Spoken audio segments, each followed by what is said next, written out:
ये आपको कैसे मालूम पड़ेगा?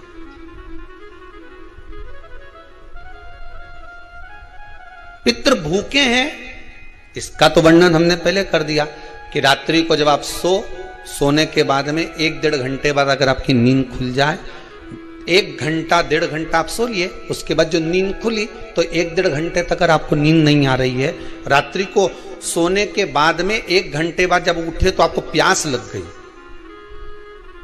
भूख लगने लगी, प्यास लगने लगी कि मेरे को पानी पीना पड़ेगा, घबराहट हो रही, पानी पीना पड़ेगा। 1-1.5 घंटे सोने के बाद अचानक नींद खुले और आपको प्यास लगे, समझ लेना आपके पितृ भूखे हैं और प्यास है।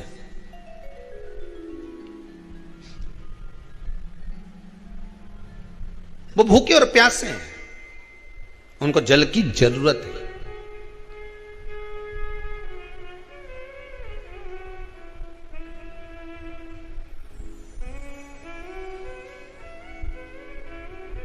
किसी भी नदी में, सरोवर में, कुंड में, बावड़ी में, तालाब में, आप तीर्थ में जाकर जब स्नान करते हैं तो स्नान करने के बाद एक काम का नियम बना लो कि अपने हाथ की अंजलि में जल लेकर अपने पूर्वजों को देना है।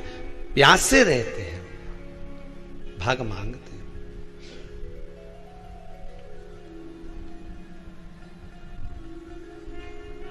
भाग प्राप्त करना। 3 वृक्ष पितरों के तुल्य हैं। नैमिषारण्य की कथा में भी कहा था 3 वृक्ष पितरों के तुल्य हैं। पहला पीपल, दूसरा बट वृक्ष, तीसरा बेलपत्र का वृक्ष। ये पितरों के तुल्य हैं। अगर आपको रात्रि में नींद नहीं आ रही है, ऐसा लगता है कि रात्रि को 1 घंटा 1.5 घंटा सोने के बाद कुछ गलत गलत विचार आने लगते हैं, नींद सुबह 3 बजे तक 4 बजे तक नहीं आती, 4 बजे के बाद फिर नींद आती है, तो एक प्रैक्टिकल जरूर कर देखना। एक प्रैक्टिकल करने में क्या जाता है, प्रयास करने में क्या कुछ जाता है क्या? प्रैक्टिकल कर देखना कि कहीं सीओर वाला महाराज झूठ तो नहीं बोल रहा है, तो प्रैक्टिकल करने में कुछ नहीं जाए। 1 लोटा पानी लो, उसमें थोड़ा सा कच्चा दूध डाल लीजिए, श्राद्ध पक्ष चल रहा है, बेलपत्री का पेड़ या पीपल का पेड़ या बट का पेड़, इन पेड़ के नीचे ले जाकर उस दूध को दोपहर में सुबह 10 बजे से लेकर 12 बजे के बीच में ले जाकर चढ़ा दीजिए। रात्रि को फिर ना आपको प्यास लगेगी ना भूख लगेगी, नींद एक बार लगी तो सुबह ही खुलेगी। प्रैक्टिकल करने में क्या जाता है? पानी डालने में तुम्हारा कुछ जाएगा? अरे बोलो तो सरी, हाँ मैं 10 रुपया का दूध जरूर उसमें, और तुम इतनी चतुर हो, इतना सारा दूध थोड़ी डालोगी, तो 2 चूल्हे डालोगे। कहाँ तुम इतना डालने वाली हो है?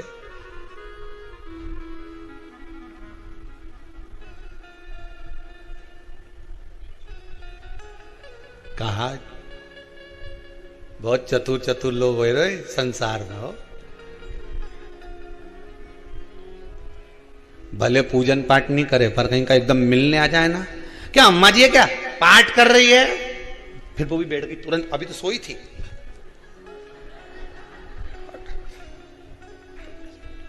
तुरंत।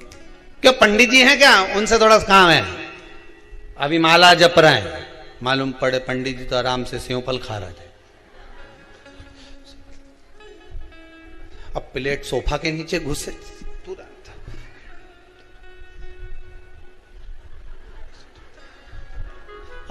नहीं ढुल गया, उसके पीछे विवाद हो जाए, या छोटी छोटी बात में घर में क्लेश मचा हुआ है, पितृदोष है। समझ लो हमारे पूर्वज हमसे खुश नहीं है, प्रसन्न नहीं। कोई कहता है गुरुजी श्राद्ध बड़े बेटे को करना चाहिए कि छोटे को करना चाहिए? शिव महापुराण की कथा कहती है अगर जायदाद का पूरा हिस्सा बड़े ने लिया हो और तुमने अपनी माता का दूध ना पिया हो तो एक ही को कर लेने दो। अगर माता का दूध पिया है और अगर एक अंगूठी भी ली है, जरा सा एक कपड़ा भी अगर सास का लिया है, तो श्राद्ध तो तुझे करना ही पड़ेगा। करना ही पड़ेगा। तूने मेरा दूध पिया है तो बिल्कुल जम के तो बोलो। अगर तुमने उनका कुछ खाया है तो अब एक काम और हो सकता है, गुरुजी वो श्राद्ध अगर हम नहीं करें और बड़े भैया करें और हम उन्हीं के यहां चले जाएं तो चले जा, मना कौन कर रहा है? पूड़ी का तेल तू ले जा, खीर का दूध 2 थैली तू खरीद के ले जा। जितना वहां वो सेवा करे उतनी सेवा तुम करो। गलत है क्या? जायदाद का भी तो हिस्सा किया था। सुई की नोक के बराबर नहीं धुआं ने, ईंट इधर खसकी है तो हमारी इधर खसका दीजिए। हमारी बसियत में इतना लिखा है तो फिर बसियत में ये भी लिख के जाना चाहिए था। मैं तो कहूँ सबके तुम डरो मत ही रहे एक भी। जब छोरा छोरी के जब सब सामान प्रॉपर्टी दो ना, जमीन दो ना, जायदाद दो ना, सारा सामान छोरा छोरी के दो तो उनके लिख के भी जाओ कि हमारी श्राद्ध कर दे अच्छे से, नहीं तो भूतड़ी बन के सताऊंगी।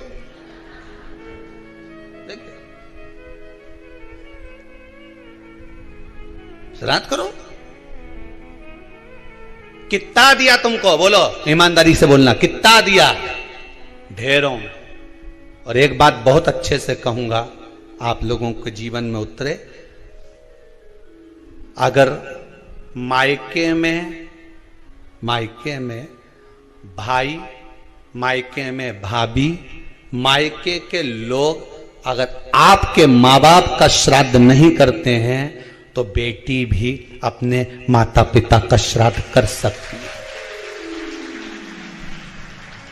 उसने भी दूध पिया है अपने माता पिता का,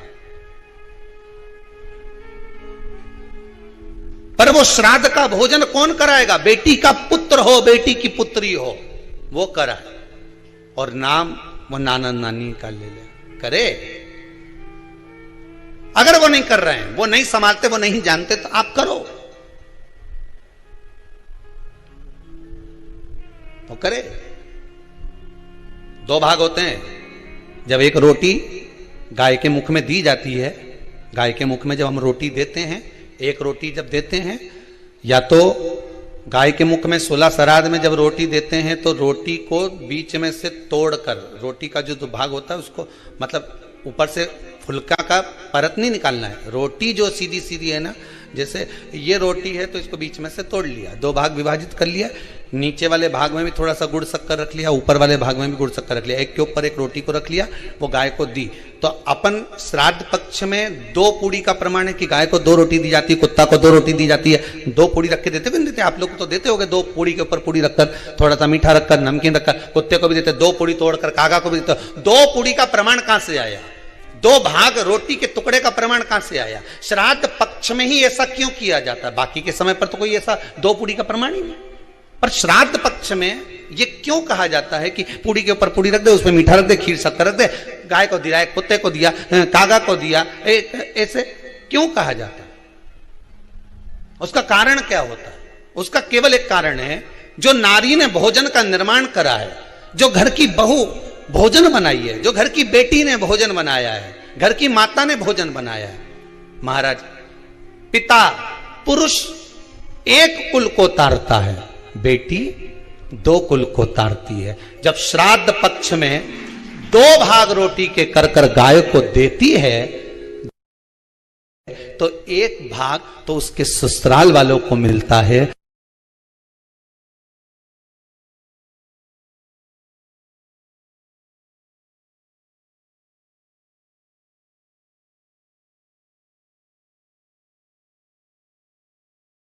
मायके को भी मिले, ससुराल को भी। जब गया जी का पिंड होता है तो नाना नानी सबका स्मरण कराया जाता है। 2 भाग।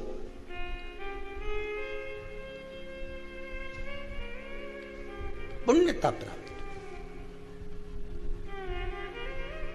अब लोगों को मालूम तो है नहीं कि 2 पूड़ी क्यों रखते हैं, उसका कारण वर्णित है शास्त्रों। दोनों पक्ष तारने के लिए, दोनों पक्ष का स्मरण कराने के लिए। महाराज, बिंदु प्रेत योनि में पड़ा, चंचुला देवी उनके मोक्ष का प्रयोजन कर रही है, प्रयास कर रही है। क्या करा जाए कि इनको मोक्ष मिल जाए? कहा शिव महापुराण की कथा। पार्वती मैया की सहेली बन गई और पार्वती मैया ने शिव महापुराण में प्रेत योनि से मुक्त होने के लिए कहा तुम रुका जी के यहाँ जाओ, देवऋषि नारद के पास जाओ। नारद जी ने तुमरुका जी के पास भेज दिया। क्यों? नारद जी जानते हैं मैं कथा नहीं कर सकता, मैं कथा सुन सकता हूं पर कह नहीं सकता। कहने के लिए मुझे बैठना पड़ेगा, सुनने के लिए हो सकता है कि मैं चले जाऊं, वापिस आकर बैठ जाऊं।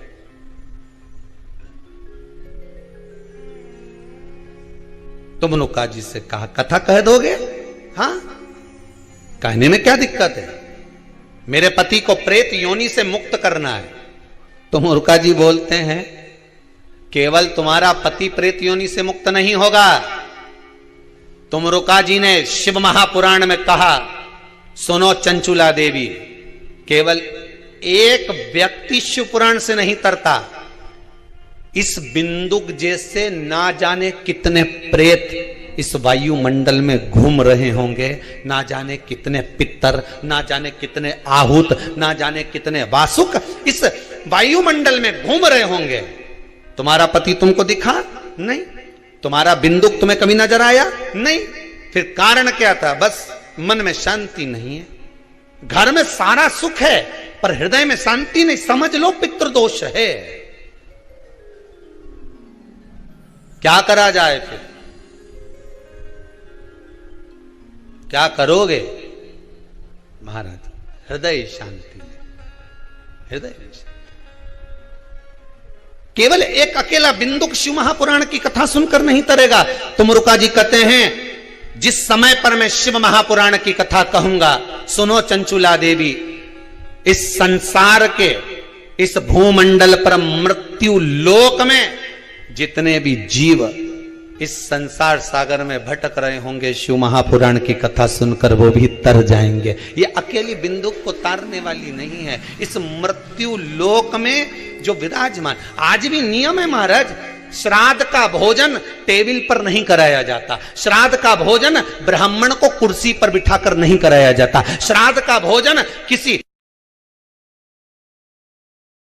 जाता। श्राद्ध का भोजन आज भी प्रमाण है कि ब्राह्मण के लिए भूमि पर आसन लगना चाहिए और जमीन पर बैठकर कराना चाहिए। तब क्यों? क्योंकि इस भूमि पर बैठकर जब भोजन कराएंगे। श्री शिवाय नमस्तुभ्यम। हर हर महादेव। साथियों, भाइयों, बहनों, आशा करती उम्मीद करती सब लोगों को वीडियो बहुत अच्छा लगा होगा। सब लोगों को समझ में आया होगा कि हमारे जो पूर्वज हैं, हमारे पूर्वज कभी हमें भी श्राप नहीं देते हैं, कभी हमें बद्दुआ नहीं देते हैं। हमारे पूर्वज हमें हमेशा आशीर्वाद ही देते हैं। बहुत ही अच्छे तरीके से हमारे गुरुदेव जी ने समझाया है कि हमारे पूर्वजों का जब भी श्राद्ध आए तो उन्हें खाना दो, बढ़िया उनके लिए धूप डालो, और जो कुछ भी दिया हुआ है हमारे पूर्वजों के द्वारा ही दिया हुआ है। तो पूर्वज खुश रहेंगे तो हम खुश रहेंगे। इसीलिए अपने पूर्वजों को जब भी श्राद्ध आए, श्राद्ध में धूप पत्ती सब करो और पूर्वजों को खुश रखो। और आगे आप खुद ही समझ गए होंगे हमारे प्रदीप मिश्रा जी ने कितने अच्छे से कथा में पूरे सारे उपाय बताए हैं, ताकि आप लोगों को अच्छे से समझ में आया होगा। और अगर आप लोगों को वीडियो अच्छा लगता है तो वीडियो को लाइक करना, शेयर करना, सब्सक्राइब करना, ताकि आने वाला वीडियो आप लोगों को पहले मिले। और चैनल को सब्सक्राइब करके रखना ताकि जो भी वीडियो अच्छे अच्छे हम डालें आप लोगों को पहले मिले। तो मिलते हैं अगले वीडियो के साथ, तब तक के लिए श्री शिवाय नमस्तुभ्यम। हर हर महादेव।